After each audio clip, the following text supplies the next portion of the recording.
Hello. Hello Rifat, কেমন আছো? হ্যাঁ, ভালো আছি। তুমি কেমন আছো ঈশা? এতদিন পর মনে পড়লো আমাদের কথা। দাঁড়াও, আমি সানভিকে ডেকে দিচ্ছি। দরকার নেই, তোমার সাথে কিছু দরকারি কথা বলার জন্য ফোন দিয়েছি। সানভির সাথে তো আমার প্রায় কথা হয়। কি এমন দরকারি কথা যে সানভির সামনে বলা যাবে না? ঠিক আছে, বলো। হ্যাঁ, কারণ সানভির ব্যাপারে কিছু কথা বলবো। সানভির সাথে তোমার 1 বছরের সম্পর্ক প্লাস বিয়ের 3 মাস চলছে। হ্যাঁ, তা তো জানি, কিন্তু ঈশা তুমি এই কথা বলছো কেন? দেখো রিফাত, আমি কখনোই চাইনি তোমার কোনো ক্ষতি হোক, কিন্তু আজ আমি না বলে পারছি না। সানভি আসলেই ভালো মেয়ে না। ওকে আমি অনেক বুঝিয়েছি, কিন্তু ও আমার কোনো কথাই শুনছে না। তাই আমি বাধ্য হয়ে তোমাকে সব বলে দিচ্ছি। কি বলছো এসব? তোমার মাথা ঠিক আছে তো? তুমি আমার স্ত্রীর নামে উল্টোপাল্টা কথা বলছো। আমার মাথা ঠিক আছে রিফাত, আর আজকে যা বলবো সব সত্যি কথাই বলবো। এতদিন আমি তোমার থেকে লুকিয়েছি, কিন্তু আজ আমি পারবো না, কারণ তোমার মতো ভালো মানুষের যোগ্য ও নয়। ঠিক আছে, বলো সানভি কি এমন করেছে? তুমি জানো রিফাত, বিয়ের আগে ওর অনেকগুলো ছেলের সাথে সম্পর্ক ছিল। শুধু তাই নয়, এখনো ও অনেক ছেলের সাথে সম্পর্কে জড়িয়ে আছে। সানভি তোমাকে ঠকাচ্ছে রিফাত। তুমি কখনোই সুখী হতে পারবে না যদি ওর সাথে সংসার করো। আর কোনো কথা শুনলো না রিফাত, ফোনটা কেটে দিল। রাগে রিফাতের মাথা ফেটে যাচ্ছে। এ কি শুনছে তার স্ত্রীর নামে, তাও আবার তার স্ত্রীর বেস্ট ফ্রেন্ডের কাছ থেকে। আর কেউ মিথ্যা বললে অন্তত তার বেস্ট ফ্রেন্ড মিথ্যে কথা বলবে না। দৌড়ে গেল কিচেনে, গিয়ে দেখে সানভি রান্না করছে আর গুনগুন করে গান গাইছে। ব্যাস, কোনো কথা নেই। রিফাতের 5 হাতের আঙ্গুল সানভির গালে বসিয়ে দিল। সানভি গালে হাত দিয়ে স্তব্ধ হয়ে গেল। এই প্রথমবার রিফাত তার গায়ে হাত তুলেছে, তাই সে মানতে পারছে না। তার নিজের কাছে বিশ্বাস হচ্ছে না। বেশ কিছুক্ষণ চুপ থাকার পর সানভি এবার বলল, তুমি আমার গায়ে হাত তুলেছো? আমার বিশ্বাস হচ্ছে না। কি এমন করেছি যে তুমি আমার গায়ে হাত তুললে? চুপ, আর একটা কথাও মুখ দিয়ে বের করবি না। তুই এত বাজে মেয়ে আমি কখনো ভাবতেও পারিনি। আমি তোকে কত ভালোবেসেছি, আর তুই তার মূল্য এভাবে দিতে পারলি? ব্যাস, অনেক হয়েছে রিফাত। তুমি প্রথমত আমার গায়ে হাত তুলেছো, তারপরও আমাকে বলনি আমি কি এমন করেছি, আর এখন আমাকে এত বাজে বাজে কথা বলছো। সানভির কোনো কথা না শুনে রিফাত ঈশাকে ফোন করে। হ্যালো রিফাত, বলো। সানভি অবাক হয়ে তাকিয়ে আছে, সে কিছুই বুঝতে পারছে না।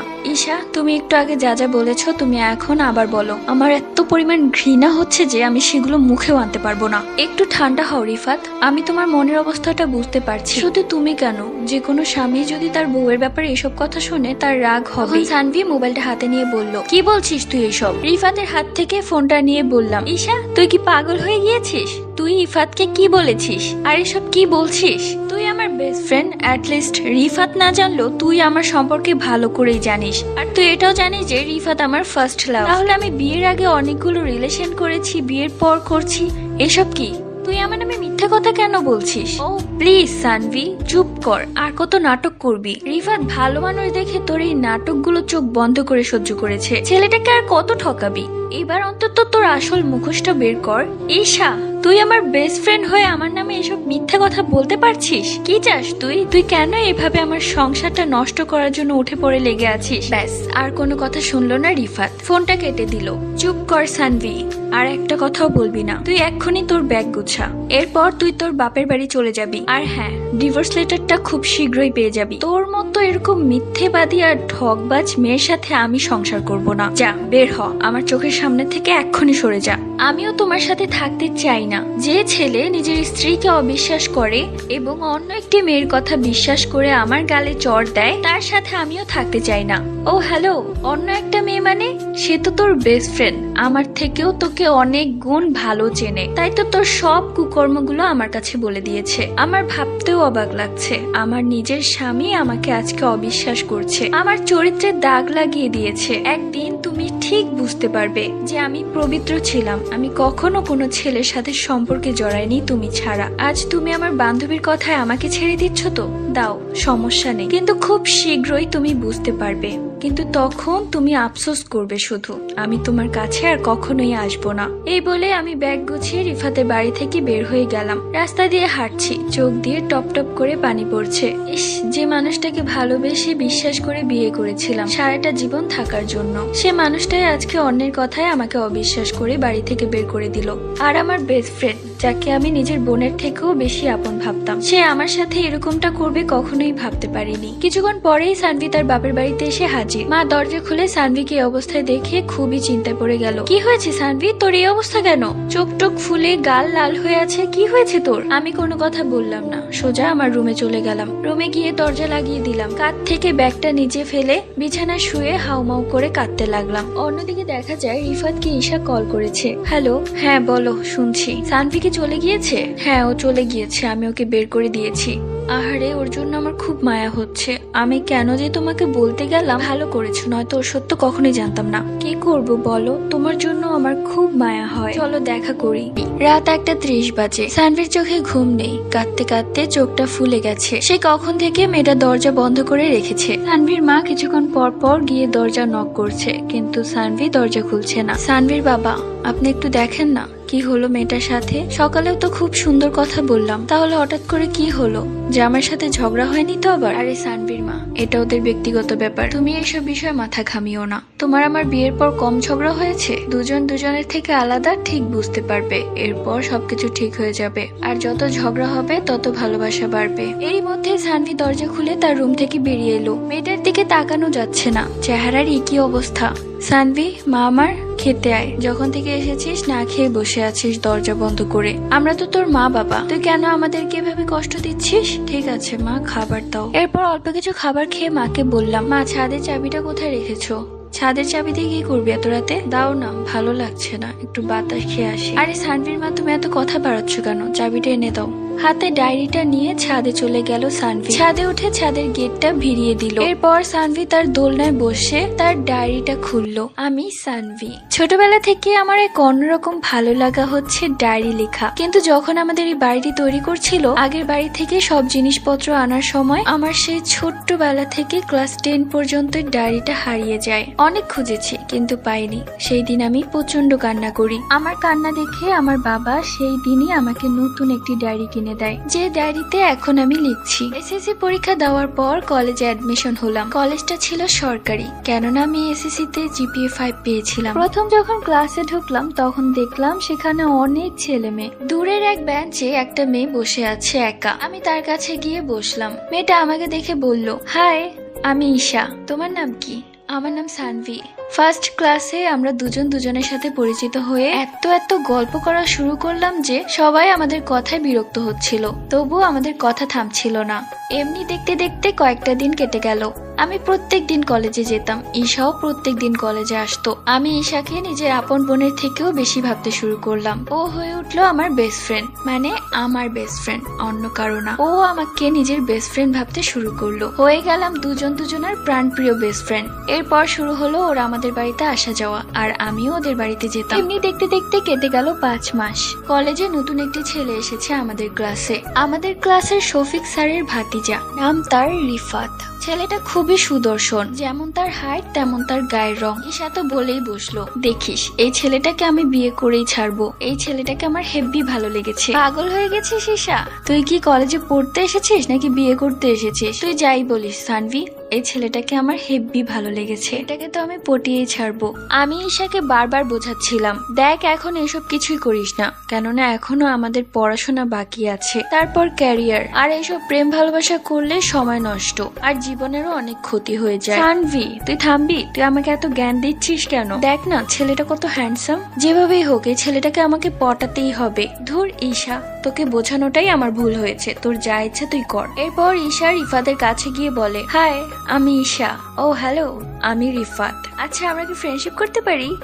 ঠিক আছে, ভেবে দেখবো। এই বলে রিফাত সেখান থেকে চলে গেল। রিফাতের এমন ভাব দেখে ঈশার মনে কেমন যেন একটা করছে। সে মনে মনে রিফাতকে ভালোবেসে ফেলেছে। কি রে, কি হয়েছে? এভাবে দাঁড়িয়ে ওই দিকে তাকিয়ে কি দেখছিস? জানিস সানভি, ছেলেটা আমাকে কি বলেছে? না, আমি কি করে জানবো তুই যদি না বলিস? ছেলেটা বলেছে ছেলেটা আমার সাথে ফ্রেন্ডশিপ করতে চায়। কি বলছিস, সত্যি নাকি?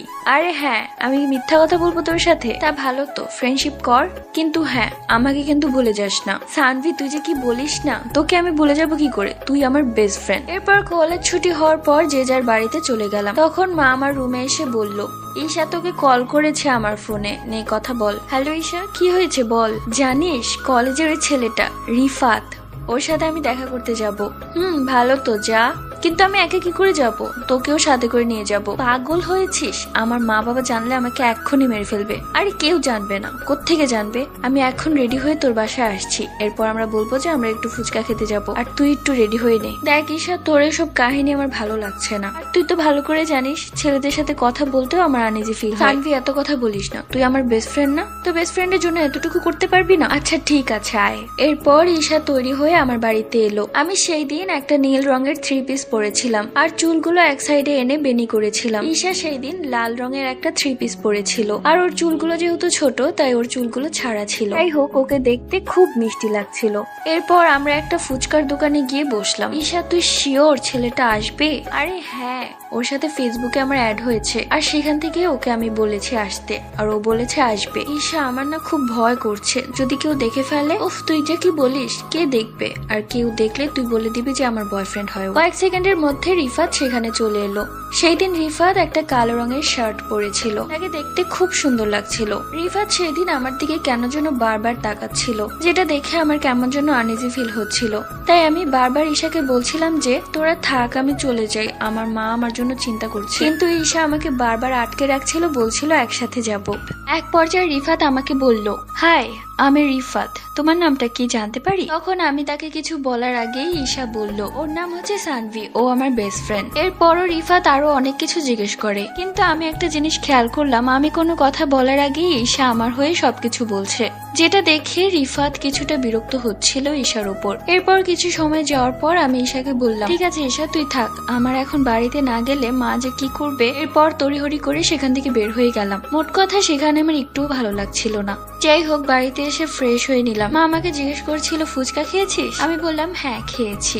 আমি সেই ফুচকার দোকান থেকে বের হওয়ার পর ঈশাকে রিফাত বলল, ঈশা, তোমার ফ্রেন্ডটা কিন্তু খুব সুন্দর, তুমি তো আমার ফ্রেন্ড, তাহলে তুমি কি পারো না ওর সাথে আমার রিলেশন করিয়ে দিতে? এই কথা শুনে ঈশার মুখটা কালো হয়ে গেল। ঈশা কি বলবে ভাবতে লাগলো। এরই মধ্যে ওর মায়ের ফোন চলে আসে। এরপর রিফাতকেও বলল, ঠিক আছে, এ ব্যাপারে আমি ওর সাথে কথা বলবো। এই বলে সেখান থেকে বেরিয়ে গেল। রাতের বেলা আমি ঈশাকে মায়ের ফোন দিয়ে ফোন দিলাম। রিং বাজলো কিন্তু ধরলো না। এরপর আবার কল করলাম, কালকে কলেজ যেতে হবে, একসাথে যাব সেটা বলার জন্য। এবার ও কলটা ধরে আমার সাথে একটু খারাপ ব্যবহার করলো। দেখছিস তো আমি কলটা ধরছি না, তাহলে বারবার কেন কল করছিস? ওর এই ব্যবহারে আমি কিছুটা অবাক হলাম, কেননা ও এর আগে আমার সাথে কখনোই এরকম ব্যবহার করেনি। আরে ঈশা, রেগে যাচ্ছিস কেন? আমি তোকে কল করেছি কালকে কলেজ যাবি একসাথে, এটা বলার জন্য। হ্যাঁ হ্যাঁ ঠিক আছে, একসাথেই যাব।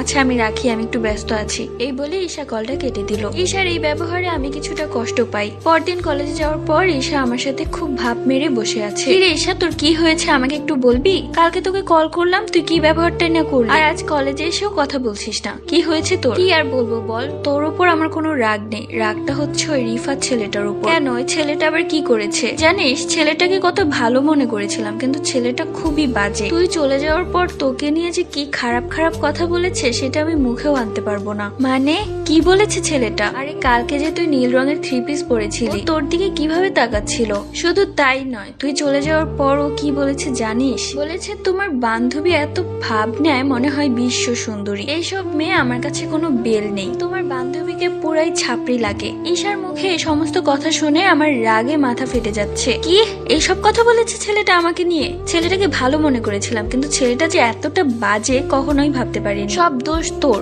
তুই আমাকে নিয়ে গিয়েছিস, আমি যেতেই চাইনি। তাহলে সানভি তুই বুঝ আমার কিরকমটা লেগেছে। আমার বেস্ট ফ্রেন্ডকে নিয়ে এত বাজে বাজে কথা বলেছে। থাক, বাদ দে এসব ফালতু ছেলেদের কথা। এরপর আমরা প্রায় রিফাতের কথা ভুলেই গিয়েছিলাম। তো একদিন কলেজে ঈশা আসেনি, আমার একা একাই যেতে হয়েছে। কলেজ থেকে বাড়ি যাওয়ার পথে সেই ছেলেটি রিফাত আমার পিছু পিছু আসছে আর আমাকে নাম ধরে ডাকছে, এই সানভি সানভি। ছেলেটাকে দেখে আমার ইচ্ছে করছিল নাক বাড়িয়ে একটা ঘুষি মারি, কেননা ছেলেটা আমাকে ছাপড়ি বলেছিল। কিন্তু রাস্তায় মানুষজন ভরা, তাই আমি আর কিছু বলিনি। আমি যত স্পিডে পারছিলাম তত স্পিডে হাঁটছিলাম। ছেলেটা এক পর্যায়ে দৌড়ে দৌড়ে আমার সামনেই চলে এলো। উফ, তুমি এত জোরে জোরে দৌড়াচ্ছ কেন? আমি কি বাঘ না ভাল্লুক যে তোমাকে খেয়ে ফেলবো? তোমার সমস্যা কি? তুমি আমাকে ফলো করছো কেন?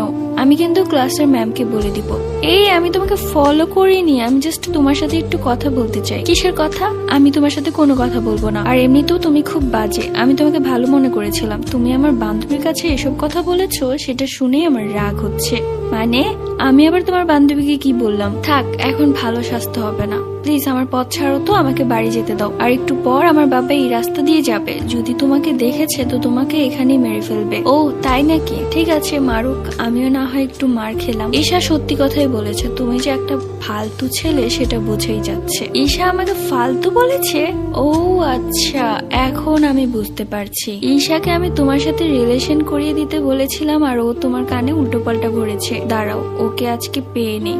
ও তো আজকে কলেজেও আসেনি, কালকে তো আসবে, কালকে ওর খবর আছে। ঠিক আছে, সাবধানে বাড়ি যেও, আমি বাড়ি চলে যাচ্ছি, কালকে দেখা হবে আর কথাও হবে, বাই। তোমার মতো ফালতু ছেলের সাথে আমি কোনো কথা বলতে চাই না, ভাগো। এরপর আমি আমার বাড়িতে চলে এলাম। পরদিন কলেজে যাওয়ার পর দেখলাম যে ঈশার সাথে রিফাত কিছু একটা নিয়ে কথা বলছে। আমি সেখানে যেতে রিফাত কালকের কথাগুলো উঠালো। সাথে সাথে ঈশা আমাকে বলল, তুই এসেছিস সানভি, চল চল ক্লাসে চল, দেরি হয়ে যাবে। তখন রিফাত বলল, ক্লাস শুরু হতে এখনো 15 মিনিট বাকি। ঈশা তুমি বলো তো, আমি তোমাকে সানভির ব্যাপারে কোনো খারাপ কথা বলেছি কিনা? তখন ঈশা মাথা নিচু করে আছে, কোনো কথা বলে না। আমিও ঈশাকে বললাম, কি রে, এই ছেলেটা যা যা বলছে সব কি সত্যি? তুই না বললি ছেলেটা আমাকে কত কিছু বলেছে? ঈশার মাথা নিচু, কোনো কথা বলছে না। আমার কাছে সব পরিষ্কার হয়ে গেল, ঈশা মিথ্যে কথা বলেছে। ও এত নিচে নামলো, বানিয়ে বানিয়ে মিথ্যে কথাগুলো আমাকেই শোনালো। আমি আর সেখানে এক মুহূর্ত থাকলাম না, ক্লাসে চলে এলাম। ক্লাসে এসে ব্যাগের উপর মাথা রেখে চোখ দিয়ে পানি পড়ছে। ঈশা আমার সাথে মিথ্যে কথা কেন বললো? ও যদি সত্যিটাই বলতো যে রিফাত আমার সাথে রিলেশন করতে চায়, তখনই আমি না করে দিতাম, কিন্তু বানিয়ে বানিয়ে এরকম মিথ্যে কথা বলার কোনো মানে আছে? কিছুক্ষণ পর ক্লাসে ঈশা আসলো, কিন্তু আমার সাথে কোনো কথা বলছে না, উল্টো ভাব মেরে বসে আছে। আমি আর কোনো কথা বললাম না। ক্লাস ছুটি হওয়ার পর বাড়ি যাওয়ার পথে আবারও সেই ছেলেটি রিফাত আমার পিছু পিছু গিয়ে বলল, দেখো সানভি, মন খারাপ করো না, আর জানি তুমি কষ্ট পেয়েছো, কিন্তু বিশ্বাস করো আমি তোমার নামে কিছুই বলিনি। রিফাত, তোমার জন্য আমাদের বেস্ট ফ্রেন্ডশিপের মধ্যেও ফাটল ধরে গেছে। এরপর বেশ কিছুদিন কেটে যায়, ঈশা আর আমার সাথে কথা বলে না, আমিও আর ওর সাথে কথা বলি না। আমি একা একা কলেজে যাওয়া আসা করতাম। এর মধ্যে রিফাতও আমাকে ইমপ্রেস করার চেষ্টা করে অনেকবার, কিন্তু আমি তাকে কোনোভাবেই পাত্তা দিতাম না, যার কারণে আমাদের বেস্ট ফ্রেন্ডশিপ শেষ হয়েছে। তার সাথে তো কথা বলার কোনো মানেই হয় না। একদিন রিফাত আমার কাছে আসলো একটা চিঠি নিয়ে। এরপর চিঠিটা হাতে ধরিয়ে দিয়ে সে চলে গেল। চিঠি খুলে দেখলাম সে অনেকগুলো কথা লিখেছে। তুমি যদি আমার সাথে রিলেশনশিপে না যাও দরকার নেই, কিন্তু আমার সাথে ফ্রেন্ডশিপ করো, আমি সারা জীবন তোমার একটা ভালো বন্ধু হয়ে কাটিয়ে দিব। আরো অনেকগুলো কথা ছিল, যে কথাগুলো আমার ভালোই লেগেছে। আমি এক পর্যায়ে সিদ্ধান্ত নিলাম আমি রিফাতের সাথে ফ্রেন্ডশিপ করব। এরপর শুরু হলো আমাদের ফ্রেন্ডশিপের মধ্যে আমরা দুজন দুজনকে তুমি করেই বলতাম, কেউ কখনো তুই তুকারি করে কথা বলতাম না। তো যাই হোক, রিফাত প্রত্যেক দিন আমার জন্য এটা ওটা গিফট নিয়ে আসতো। আমি ওকে বলতাম, তুমি যে আমার জন্য গিফট গুলো নিয়ে আসো, এগুলো তো বয়ফ্রেন্ড আর গার্লফ্রেন্ডের জন্য আনা হয়, আর আমরা তো ভালো বন্ধু। তখন সে একটা কথাই বলতো, কেন বন্ধুকে কি গিফট দেওয়া যায় না? এরপর আমিও সেই গিফট গুলো নিতাম, আমার বেশ ভালোই লাগতো। তো এমন একটা পর্যায়ে আসলো যে ও কলেজে না আসলে আমার একদমই ভালো লাগতো না, ওর সাথে কথা না বললেও ভালো লাগতো না, কেমন যেন ওকে মিস করতাম। মাকে অনেক বলে কয়ে বাবার থেকে ফোন নিলাম, ফোন নিয়ে ফেসবুক আইডি খুললাম, এরপর ওকে মেসেজ করলাম। তারপর মেসেঞ্জারে আমাদের প্রায় কথা হতো। এক পর্যায়ে আমি ফিল করলাম যে আমি সত্যি সত্যি ওকে ভালোবেসে ফেলেছি। সেই দিন ছিল আমার বার্থডে। তো সেই দিন কলেজে যাওয়ার পর সবাই আমাকে উইশ করছিল, আমার অনেক ভালো লাগছিল, কিন্তু ঈশা একটা বারের জন্য আমাকে উইশ করেনি। কলেজ শেষ হওয়ার পর যখন বাড়ি চলে যাব, তখন রিফাত আমাকে বলল, তোমার তো আজকে বার্থডে, ট্রিট দিবা না? তখন আমি বললাম ঠিক আছে, কি খাবা বলো? তখন সে বলল সে বার্গার খেতে চায়। আমি বললাম ঠিক আছে, আচ্ছা চলো। এরপর আমরা একটা রেস্টুরেন্টে চলে গেলাম এবং সেখানে গিয়ে আমি বার্গার অর্ডার করলাম। ইতিমধ্যে আমি মাকে রিফাতের বিষয়টা বলে দিয়েছিলাম যে আমার একটা ফ্রেন্ড হয়েছে রিফাত। রেস্টুরেন্টে বসার পর ও আমাকে বলল, ঠিক আছে তুমি একটু বসো, আমি আসছি। আমিও বসে রইলাম। কিছুক্ষণ পর ওর হাতে কেক নিয়ে আমার সামনে হাজির। আসলে ও আমাকে সারপ্রাইজ দেওয়ার জন্য এখানে এনেছে। আমার যে কি আনন্দ হচ্ছিল আমি বলে বোঝাতে পারবো না। কেক কাটা শেষ হওয়ার পর যেটা আমি ভাবতেও পারিনি সেটাই হলো। কেক কাটার পর ফাইনালি ও আমাকে প্রপোজ করে। রীতিমতো আমি খুব খুশি, কেননা মনে মনে আমিও ওকে খুব পছন্দ করতে শুরু করেছিলাম। এরপর শুরু হয় আমাদের রিলেশনশিপ। দেখতে দেখতে রিফাতের সাথে আমার রিলেশনশিপের 4 মাস কেটে যায়। আমি ওকে পেয়ে অনেক বেশি খুশি ছিলাম, আর ও আমাকে পেয়ে অনেক বেশি খুশি ছিল। আমরা দুজন দুজনকে এক মুহূর্ত না দেখলে পাগল হয়ে যেতাম। একদিন রাতের বেলা রিফাতের সাথে ছাদে কথা বলছিলাম, ঠিক ওই সময় মা এসে দেখে আর আমাকে হাতে নাতে ধরে ফেলে, বলে কার সাথে কথা বলছি। এরপর মাকে আমি সবকিছু খুলে বলি যে রিফাতকে আমার ভালো লাগে, আর আমি যদি কখনো বিয়ে করি তাহলে আমি রিফাতকেই করব। ছোট থেকে আমি খুব আদরের মেয়ে, আমার সবগুলো কথাই তারা আবদার হিসেবে মেনে নিয়েছে, তাই এটাকে আর বাদ রাখেনি। তখন মা রিফাতের ছবি দেখতে চাইলো, আমি মাকে রিফাতের ছবি দেখালাম। মার খুব পছন্দ হলো রিফাতকে। এরপর আর কোনো সমস্যা নেই, ওর বাসায়ও টুকটাক জানাজানি হচ্ছিল আমার ব্যাপারে। দেখতে দেখতে আমাদের রিলেশনশিপের প্রায় আরো একটা মাস কেটে যায়। একদিন হঠাৎ করে ঈশা আমার মায়ের ফোনে ফোন করে। এরপর মাকে বলে যে আমার কাছে যেন ফোনটা দেয়, আমার সাথে কথা বলবে। মাও আমার কাছে এনে ফোনটা দেয়। তখন আমি রিফাতের সাথে কথা বলছিলাম। আমি হ্যালো বলতে ঈশা বলল, কি রে কেমন আছিস, আর তোর নতুন প্রেম কেমন চলছে? তখন আমি বললাম, হ্যাঁ ভালো চলছে, রিফাত আমাকে খুব ভালোবাসে আর আমি ওকে খুব ভালোবাসি।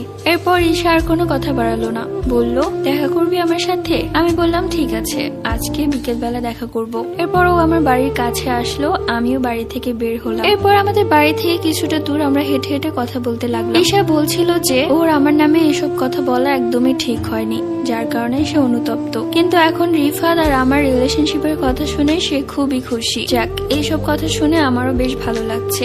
ও ছিল আমার বেস্ট ফ্রেন্ড আর আমি ওকে কখনোই হারাতে চাইনি। এরপর আমাদের ফ্রেন্ডশিপটাও আবার আগের মতো ঠিকঠাক হয়ে গেল। অবশেষে আমাদের রিলেশনশিপের 1 বছর পূর্ণ হলো। এরপর আমরা ঠিক করলাম ফ্যামিলিকে রাজি করে বিয়ে করব। যেহেতু আমার ফ্যামিলি রাজি ছিল আর ওর ফ্যামিলিও রাজি ছিল, তাই আমরা শুধু বিয়ের কথাটাই বলেছি, তারাও রাজি হয়ে গেল। ঈশাকে আমি ফোন করে বললাম, ঈশা জানিস অবশেষে আমার এই স্বপ্নের পাহাড় শেষ হচ্ছে, আমি রিফাতকে বিয়ে করতে যাচ্ছি। আর হ্যাঁ, বিয়ের 1 মাস আগে থেকে কিন্তু তুই আমার বাসায় থাকবি, দুজন একসাথে শপিং করতে যাবো। তো ও বলল ঠিক আছে, এটা বলে ফোনটা কেটে দিল, বেশি একটা কথা বললো না। এরপর কথাবার্তা করে একদিন ঠিক করা হলো যে রিফাত তার মা বাবাকে নিয়ে আমাকে দেখতে আসবে। সেই দিন ঈশাকে আমি বারবার কল করছি, কিন্তু ঈশা আমার ফোন ধরছে না, কেননা আমি ওকে আগে থেকে বলে রেখেছিলাম যে এই দিন আমাকে দেখতে আসবে সেই দিন তুই আমার সাথেই থাকবি। কিন্তু হঠাৎ করে কি এমন হলো যে ফোনটাই ধরছে না। দেখতে দেখতে তারা চলে এলো। রিফাত আমাকে দেখে খুব মুচকি হাসে। সেদিন আমি শাড়ি পরেছিলাম প্রথমবার।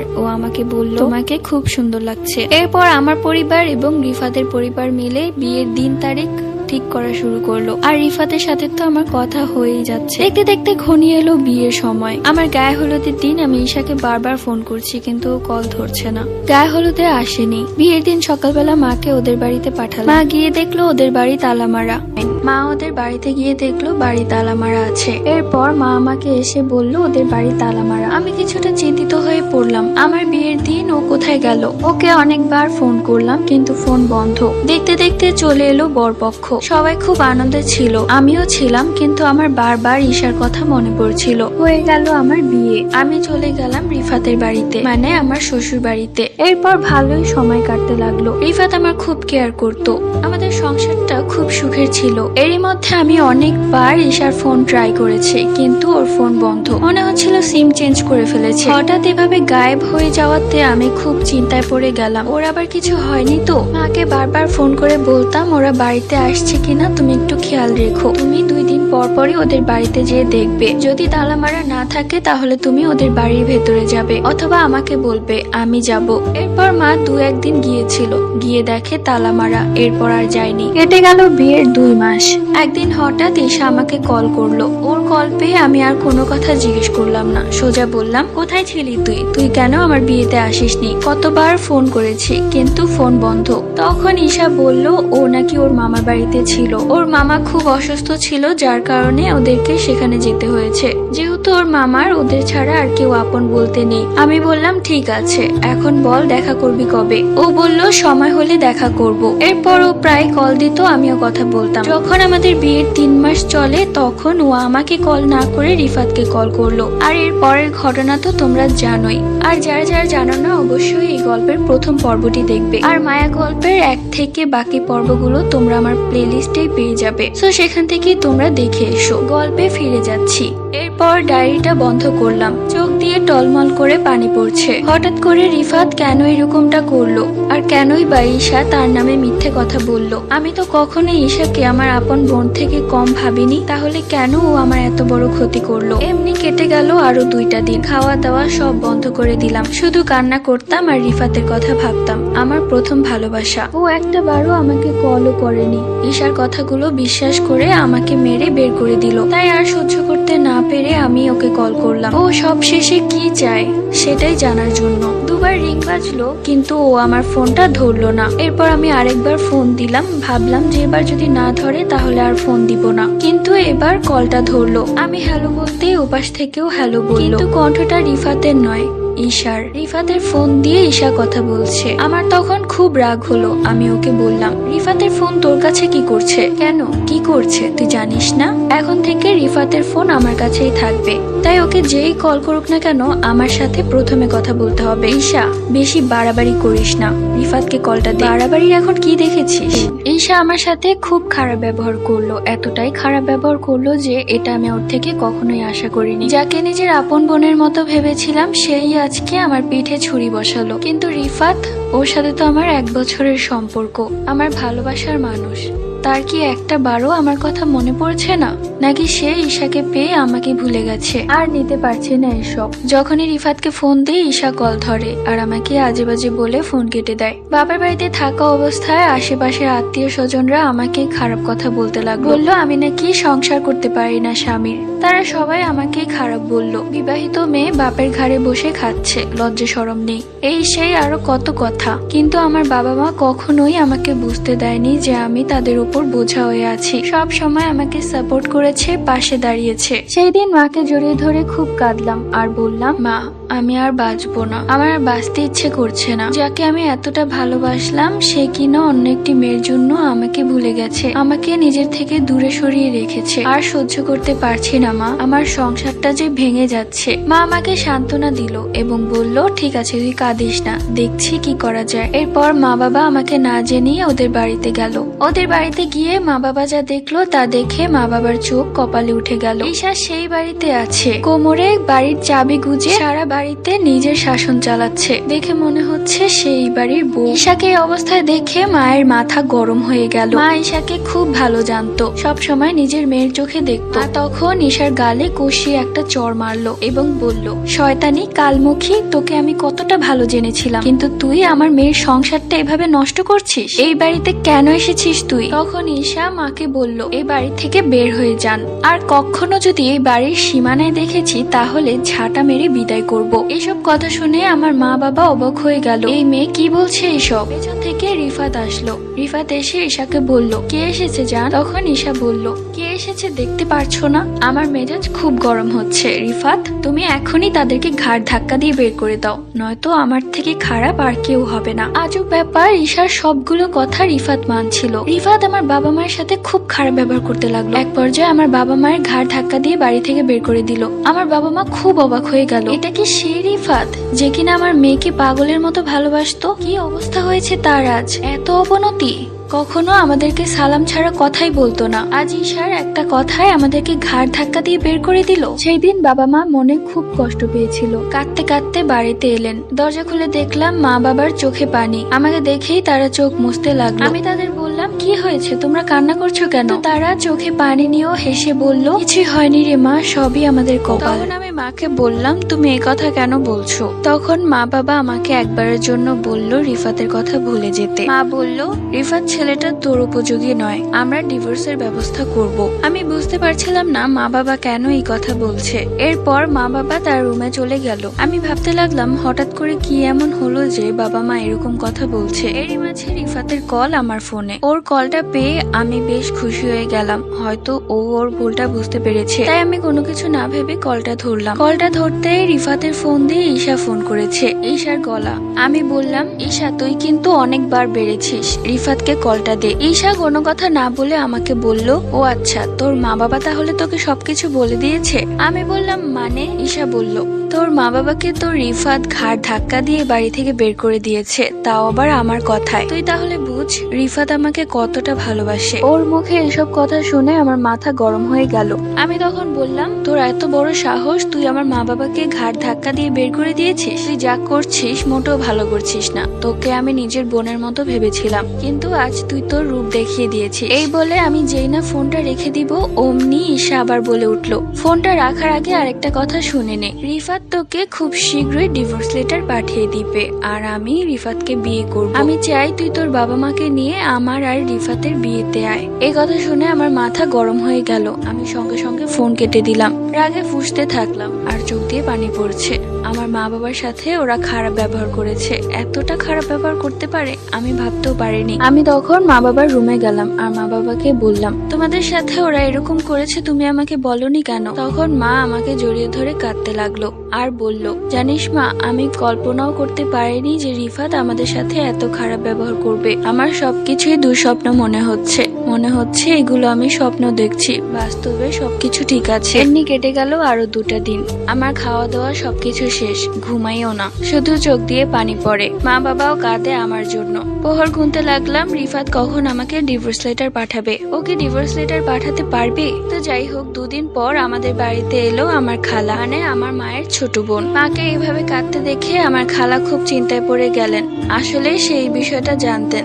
এরপর মা সবকিছু খুলে বলল খালাকে। খালা সবকিছু ভেবে বললেন, রিফাত ছেলেটা তো অনেক ভালো, ও এরকম করতে পারে আমি ভাবতেও পারিনি। কিন্তু যাই হোক, এর একটা সমাধান আছে। আমার কাছে একটা পরিচিত কবিরাজের নাম্বার আছে, সেই কবিরাজের সাথে কথা বলে দেখি আসল ব্যাপারটা কি। মায়ের ইচ্ছা ছিল না এসবের প্রতি, তারপরও মা তার সাথে যায়। গিয়ে কবিরাজকে সবকিছু খুলে বলে। কবিরাজ সবকিছু জানার পর বলল, ছেলের একটা ছবি লাগবে। তখন মা রিফাতের একটা ছবি দিল কবিরাজকে। কবিরাজ সেই ছবিতে কিছু একটা পরে পানিতে ফেলল। রিফাতের ছবিটা পানিতে ফেলে কবিরাজ চোখ বন্ধ করে বিড়বিড় করে কিছু একটা বলছে। আমি এবং মা তার দিকে তাকিয়ে রইলাম। আমার খালা আমাদেরকে ইশারায় বলল, দেখিস এখন সবকিছুই বেরিয়ে যাবে, যদি ওকে কেউ কালো জাদু করে থাকে তাহলে সেটাও। সবশেষে কবিরাজ আমাদেরকে যা বলল তা শুনে যেন আমাদের পায়ের নিচ থেকে মাটি সরে গিয়েছিল। এটা আমরা কখনোই ভাবতে পারিনি। অবশ্য আমি কখনোই এইসব কালো জাদু বিশ্বাস করতাম না। কবিরাজ যেটা বলল সেটা শুনে রীতিমতো আমরা অবাক হয়ে গেলাম। কবিরাজ বলল রিফাতের উপর ভয়ানক কালো জাদু করা হয়েছে, যার কারণে রিফাত যা করছে সব তার নিজের ইচ্ছায় নয়, বরং অন্যের ইচ্ছায় করছে। আর যার ইচ্ছায় করছে সেই মূলত রিফাতকে কালো জাদু করেছে। আমাদের আর বুঝতে বাকি রইল না কে কালো জাদু করেছে। এটা করেছে ঈশা। ছি, ঈশা এতটা নিচে নামতে পারে? ভাবতেই অবাক লাগছে। যাকে নিজের বোনের মতো ভেবেছিলাম সে কিনা স্বার্থের জন্য এতটা নিচে নামতে পারে। আমি এক পর্যায়ে কান্না করে কবিরাজকে বললাম, যেভাবেই হোক আপনি এই কালো জাদু কাটিয়ে দিন, আমি আমার রিফাতকে ফেরত চাই। আমি অনেক ভালোবাসি রিফাতকে, ওকে ছাড়া আমি বাঁচবো না। আর আমি জানি রিফাতও আমাকে অনেক ভালোবাসে, কিন্তু ঈশা আমাদের মাঝে কাটা হয়ে দাঁড়িয়েছে। আপনি দয়া করে আমাদের ভালোবাসা ভেঙে দিবেন না। আপনি যেভাবেই হোক এই কালো জাদু কাটিয়ে দিন, তার বিনিময়ে যা দরকার আমি সব দিতে রাজি আছি। কবিরাজ বলল, শান্ত হন, এই কালো জাদু অনেক দিন আগ থেকেই করা হয়েছে, তাই এটা কাটানো অত একটা সহজ ব্যাপার নয়। কিন্তু আমি এটা কাটানোর যথেষ্ট চেষ্টা করব। কিন্তু সে ব্যক্তি শুধু আপনার স্বামীর উপর নয়, বরং আপনার উপরও কালো জাদু করেছে, এটার প্রভাব অনেক আগে থেকেই পড়া শুরু করেছে, কিন্তু আপনারা বুঝতে পারছেন না। মূলত আপনাকে কালো জাদু করা হয়েছে অবিবাহিত নারীর ফাঁসি দেওয়া কাপড় দিয়ে, যার প্রভাব আপনার উপর পড়বে এবং আপনি আস্তে আস্তে একদম একা হয়ে যাবেন। এক পর্যায়ে আপনি নিস্তেজ হয়ে মারা যাবেন। এই কথা শুনে তো আমার মা হাউমাউ করে কাঁদতে শুরু করেছে। বাবা, আপনি যেভাবেই পারেন আমার মেয়েকে বাঁচান, আমি আমার মেয়েকে হারাতে চাই না, আমার একটা মাত্র মেয়ে। চিন্তা করবেন না, আমি এখন আমার একটা পালিত জিনকে দিয়ে তাকে বোঝানোর চেষ্টা করব। সে যদি ভালো ভালো কালো জাদু কাটিয়ে দেয় তাহলে তো ভালো, আর যদি না কাটায় তাহলে আমি পারবো না। বরঞ্চ আমি আপনাকে একজনের ঠিকানা দিচ্ছি, আপনি তার সাথে গিয়ে যোগাযোগ করতে পারেন। তার কাছে আরো অনেক ভয়ঙ্কর শক্তিশালী জিন আছে, তাই শক্তিশালী জিনদেরকে আরো শক্তিশালী জিন দিয়েই কাবু করা যাবে। এরপর সেই কবিরাজের বাড়ি আমরা রাত 12টা পর্যন্ত থাকি, কেননা রাত 12টার পর তিনি আসন বসাবেন। 12টার পর পুরো ঘরের লাইট অফ করে দিলেন। একটা মোমবাতি জ্বালিয়ে আমাকে একটা পিঁড়িতে বসানো হলো, আর আমার বরাবরই বসেছিল সেই কবিরাজ। এরপর তিনি তার মন্ত্র শুরু করলেন। এক পর্যায়ে আমরা অনুভব করলাম যে আরো কেউ উপস্থিত হয়েছে। ঘরটা যেন কেঁপে উঠলো। এরপর আমার আর কিছু মনে নেই, আমি নিস্তেজ হয়ে পড়লাম। যখন জ্ঞান ফিরলো তখন সেই কবিরাজ বলল জিনটা মূলত আমার উপর ভর করেছিল এবং সে সব বলেছে এবং ঠিকানা দিয়েছে অন্য কোথাও। কবিরাজের কথা শুনে আমরা বেশ চিন্তায় পড়ে গেলাম। এত শক্তিশালী জিন দ্বারা কালো জাদু করা হয়েছে, এখন সেই কালো জাদু কাটানো মুশকিল। কবিরাজ আরো বলল আমি যদি এটা নিয়ে বেশি বাড়াবাড়ি করতে যাই তাহলে এর প্রভাব আমার ছেলে মেয়ের উপরে পড়বে, মানে সেই জিনটা আমার ছেলে মেয়েকে মেরে ফেলবে। তাই আমি এত রিস্ক নিতে পারবো না, বরঞ্চ আমি আপনাকে যে ঠিকানাটা দিচ্ছি আপনারা সেখানে গিয়ে যোগাযোগ করুন, সে এই কাজটা করতে পারবে আমি আশা করছি। এরপর তিনি কাগজে একটা ঠিকানা লিখে দিলেন। পরদিন সকালবেলায় আমরা রওনা দিয়ে দিলাম সেই কবিরাজের বাড়ি, যার ঠিকানা উনি লিখে দিয়েছিল। তার বাড়িটা ছিল মূলত গ্রাম সাইডে আর অনেক দূরে, আমাদের বাড়ি থেকে 8-9 ঘন্টার জার্নি। তাই আমরা ভোর সকালবেলায় রওনা দিয়ে দিলাম। আমার খালা, আমি আর আমার মা, আমরা 3 জন যাচ্ছি। বাবাকে এসব বিষয় কিছুই বলা হয়নি, কেননা বাবা এসব কথা কিছুই বিশ্বাস করবে না, উল্টো আমাদেরকে বাধা দিবে না যাওয়ার জন্য। আমরা প্রথমে একটি বাসে উঠলাম। মূলত আমি বাসে করে যাতায়াত করতে পারি না, আমার খুব বমি আসে। কিন্তু সেই দিন আমার ভালোবাসার জন্য আমি সবকিছু ত্যাগ করলাম। আমার একটাই উদ্দেশ্য সেই কবিরাজের বাড়ি যাওয়া, আর যেভাবেই হোক সেই কালো জাদু কাটানো। আমি যেভাবেই হোক আমার ভালোবাসার মানুষকে আগের মতো চাই, যার জন্য আমাকে যা করতে বলা হবে আমি তাই করব। বাসে উঠে 2-1 ঘন্টা পর আমি লক্ষ্য করলাম আমাদের পাশের সিটে একটা লোক বসে আছে। সেই লোকটা আমার দিকে অনেকক্ষণ যাবত তাকিয়ে আছে, আর এমন দৃষ্টিতে তাকিয়ে আছে যেন সে পুলিশ আর আমি চোর। বারবার আমি ইগনোর করছি, কিন্তু সেই লোকটা এক দৃষ্টিতে আমার দিকেই তাকিয়ে আছে। এক পর্যায়ে আমার কেমন যেন লাগছিল, তাই আমি মাকে বললাম। তখন মা ওই সিটে তাকিয়ে আমাকে বললেন, তোর কি মাথা খারাপ হয়ে গেছে? সেই সিটে তো কেউই নেই, সিটটা খালি পড়ে আছে, তুই কি আবুল তাবুল দেখছিস? আমি অবাক হয়ে গেলাম। আমি আবার যখন সেই সিটে তাকালাম তখন দেখলাম সেই লোক বসে আছে। আজব ব্যাপার, আমি দেখতে পারছি কিন্তু মা দেখতে পারছে না। কবিরাজ বলে দিয়েছিল আপনাদের যাত্রা পথে বাধা আসবে, কিন্তু ভয় পেলে চলবে না, সামনে এগিয়ে যেতে হবে। আমি সঙ্গে সঙ্গে সেই কবিরাজকে কল করলাম এবং তাকে সবগুলো কথা বললাম। তখন সেই কবিরাজটা বলল, নিশ্চিন্তে যান, সেটা আমার পালিত জিন, আমি পাঠিয়েছি যাতে সাবধানে আপনারা সেই কবিরাজের বাড়ি পৌঁছাতে পারেন। সেই জিনটা আপনাদেরকে রক্ষা করবে খারাপ জিন থেকে। এরপর আমি কিছুটা শান্তি পেলাম। যেতে যেতে হয়ে গেল সন্ধ্যা। এরপর আমাদের কিছুটা পথ হেঁটে আবার নৌকায় উঠে নদী পার করতে হবে, আর নদীর ওপারে রয়েছে সেই কবিরাজের বাড়ি। তো আমরা কিছু দূর হাঁটছিলাম, তখন বেশ রাতের মতোই হয়ে গিয়েছিল। আশেপাশে তেমন একটা মানুষজন নেই আর লাইটও নেই, মানে পুরোপুরি একটা নির্জন গ্রাম। আমি আমার মায়ের হাত শক্ত করে ধরে রেখেছি, আমার মা আমার খালার হাত শক্ত করে ধরে রেখেছে। এভাবেই আমরা হেঁটে যাচ্ছি। কিছু দূর যেতে একটা শেওড়া গাছের নিচে সাদা ধবধবে কিছু একটা দেখতে পেলাম। সামনে যেতেই দেখতে পেলাম সাদা কাফনে মোড়ানো একটা লাশ পড়ে আছে। এটা দেখে আমি এক চিৎকার দিলাম, সাথে সাথে মাও। আমাদের চিৎকার শুনে খালামণি বলল, কি রে, কি হয়েছে, চিৎকার করছিস কেন? মা আমার হাত শক্ত করে ধরে দোয়া পড়তে। চোখটা বন্ধ করে আবারও তাকিয়ে দেখি সেখানে কেউ নেই। তখন আমরা বুঝতে পারলাম যে আমাদের কি আটকানোর চেষ্টা করা হচ্ছে। এরপর আমরা জোরে জোরে পা ফেলতে লাগলাম। আমাদের মনে হচ্ছিল আমাদের পেছন পেছন কেউ আসছে, তার একজন নয় অনেকজন। মনে হচ্ছিল এখনই আমাদেরকে পিষে মেরে ফেলবে। এতটা ভয় আমি এর আগে কখনোই পাইনি। অবশেষে রাত 10টায় আমরা সেই কবিরাজের বাড়ি পৌঁছালাম। অবশ্য আগের কবিরাজ এই কবিরাজকে ফোন করে বলে দিয়েছিল আমাদের আসার কথা। আমাদেরকে তারা দেখে সঙ্গে সঙ্গে ভেতরে নিয়ে গেল। আমরা তাদের ঘরে গিয়ে নিরাপদ বোধ করলাম। ঘরটা খুব অন্ধকার ছিল, চারিপাশে শুধু মোমবাতি জ্বালানো, সেখানে কোনো লাইটের ব্যবস্থা ছিল না। তো যাই হোক, কিছুটা শান্তি লাগছিল, এত পথ পাড়ি দিয়েও আসতে পেরেছি তাই। এরপর মা আর খালা মিলে সবকিছু বলতে শুরু করলো তাকে। সে সবকিছু শুনে বলল, সব শুনে কবিরাজ বলল, এইসব কাজে অনেক ঝামেলা আছে। এর আগের বার আমি একজনের কালো জাদু কাটিয়ে দিয়েছিলাম, তার পরিবর্তে আমার 2 বছরের মেয়েটা মারা গেছে। তাই আমি আমার বউকে অন্য আরেকজনের সাথে বিয়ে দিয়ে দিয়েছি। এরপর একা জীবন বেছে নিয়েছি। এখন আমি আর ভয় পাই না, যা হওয়ার হবে। তাই আপনার এই কালো জাদু কাটিয়ে দিতে আমিই পারবো। মা ভাবলো হয়তো অনেক বড় অঙ্কের টাকা দিতে হবে, তাই মা বলল, বাবা আপনাকে কত টাকা দিতে হবে আপনি শুধু বলুন। তখন সেই কবিরাজ অনেক বেশি রেগে গেল আর বলল, টাকা টাকা দিয়ে কি করব আমি? টাকায় যদি চাইতাম তাহলে আজ আমি কোটিপতি হয়ে যেতাম। আমার টাকা লাগবে না, আমি চাই মানুষ তার সুখী জীবনে ফিরে আসুক। তার কথা শুনে মনে কিছুটা স্বস্তি পেলাম। রাত 12টা অবধি সেখানে আমাদের বসে থাকতে হলো। আমরা কথা বলছিলাম, কেননা রাত 12টার পরে আসন বসানো হবে। রাত 11টার দিকে বাবার ফোন এলো। কলটা ধরতে ওপাশ থেকে একটা অচেনা ছেলে বলে উঠল, জি আপনি এই লোকটার কি হন? আসলে একটু আগেই লোকটা অ্যাক্সিডেন্ট করেছে, তাই আমরা তাকে ধরে হাসপাতালে নিয়ে এসেছি। এই কথা শুনে আমার কলিজা কেঁপে উঠলো। বাবার কি হয়ে গেল? আমি তখনই একটা চিৎকার দিয়ে কেঁদে উঠলাম।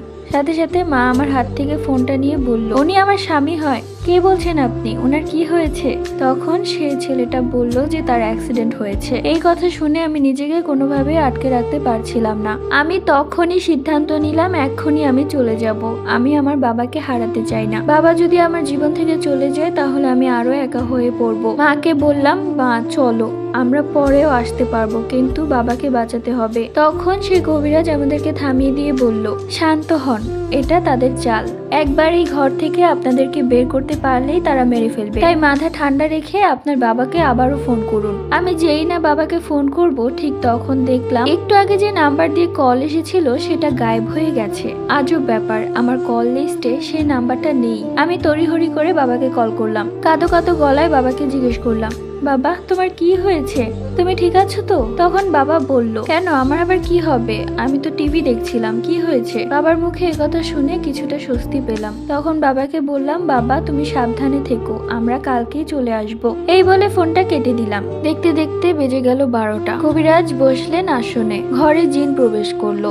আস্তে আস্তে কালো জাদু কাটানোর প্রক্রিয়া শুরু করা হলো। এরপর একটা পিঁড়িতে আমাকে বসানো হলো। আমার উপর জিন হাজির করা হবে। সেই জিন যে জিন দ্বারা ঈশা রিফাতকে কালো জাদু করেছে, মানে রিফাতের ভেতর যে জিন প্রবেশ করে। আমার ভেতর সেই জিনটা ঢুকতেই আমার কোনো কিছুই মনে নেই। যখন জ্ঞান ফিরলো তখন দেখলাম মা আমার মাথায় পানি দিচ্ছে আর আমাকে বারবার জাগানোর চেষ্টা করছে।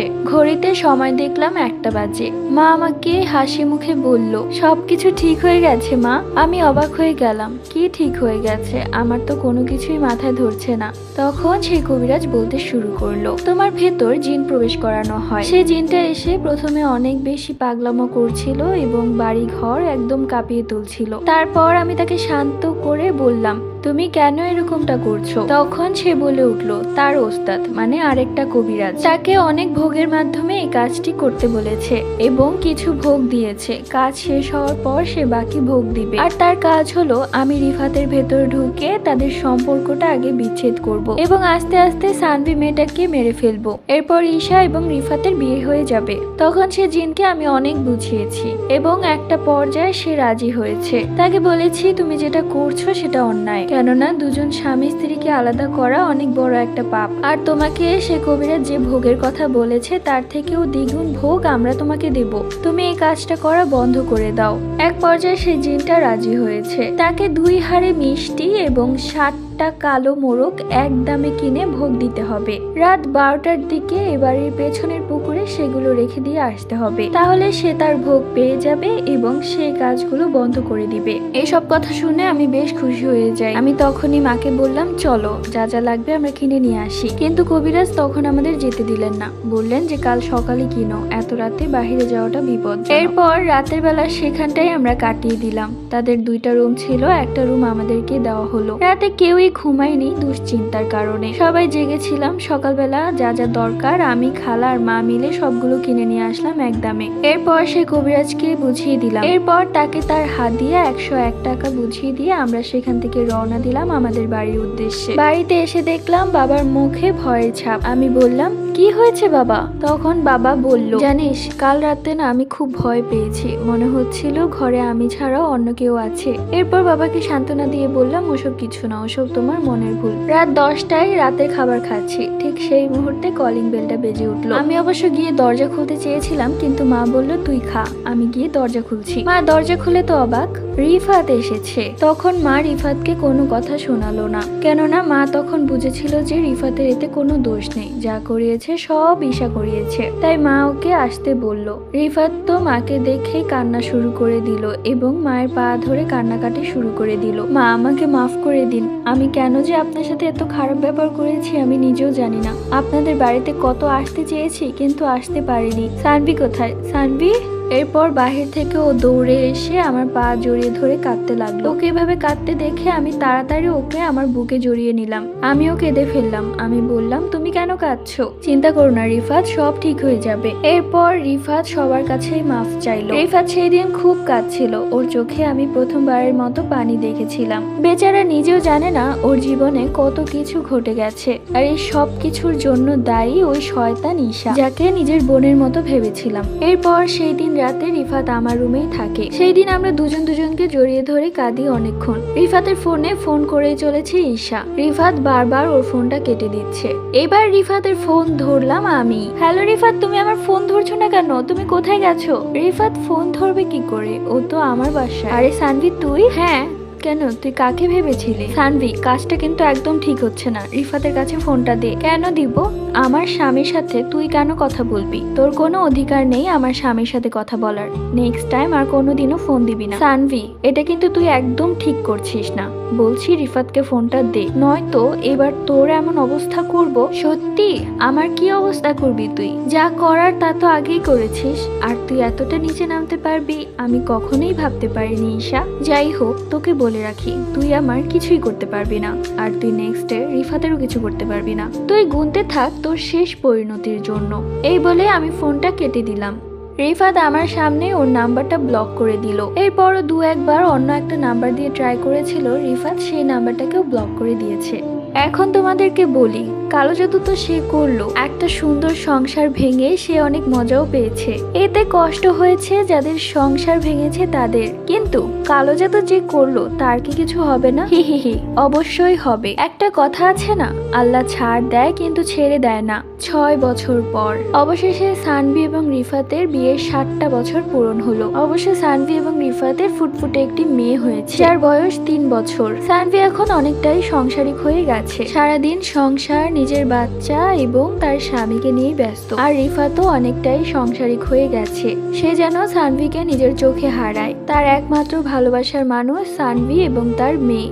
তো সেই দিন ছিল রবিবার। মেয়ে রিফা বাবাকে বলছে, বাবা তুমি না বলেছিলে আজকে চিড়িয়াখানায় নিয়ে যাবে? হ্যাঁ নিয়ে যাবো তো মা, তুমি কি তৈরি হয়ে গেছো?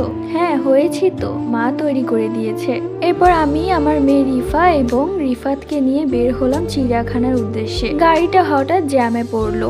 গাড়ির জানালা দিয়ে আশেপাশে তাকিয়ে দেখছিলাম। হঠাৎই আমার চোখ গেল একটা পাগলের দিকে। দেখলাম সে ময়লা খুঁড়ে খুঁড়ে খাচ্ছে। তার চুলগুলো ছিল জটের বস্তা, আর গায়ের কাপড়টা কি ময়লা। আমার দেখে খুব মায়া হলো। না জানি কোন বাড়ির মেয়ে। একটু ভালো করে তার চেহারার দিকে তাকিয়ে দেখলাম চেনা চেনা মনে হচ্ছে। একটু ভালো করে নজর দিলাম, আরে এটা তো ঈশার মতো লাগছে। আমি আর কোনো কথা না ভেবে গাড়ির দরজা খুলে বের হলাম এবং দৌড়ে গেলাম সেই পাগলের দিকে। সামনাসামনি দেখে পুরোই অবাক, এটা তো ঈশা। কি অবস্থা হয়েছে ওর।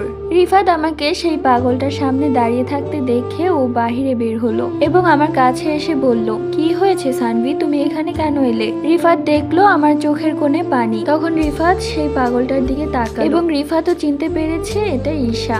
কোনো কিছুই বললাম না ওকে, অনেক কথাই জিজ্ঞেস করার ছিল, কিন্তু কিছু না বলেই রিফাত আমাকে সেখান থেকে নিয়ে চলে এলো। ঈশা, ও আমার বেস্ট ফ্রেন্ড কম, বোন বেশি ছিল।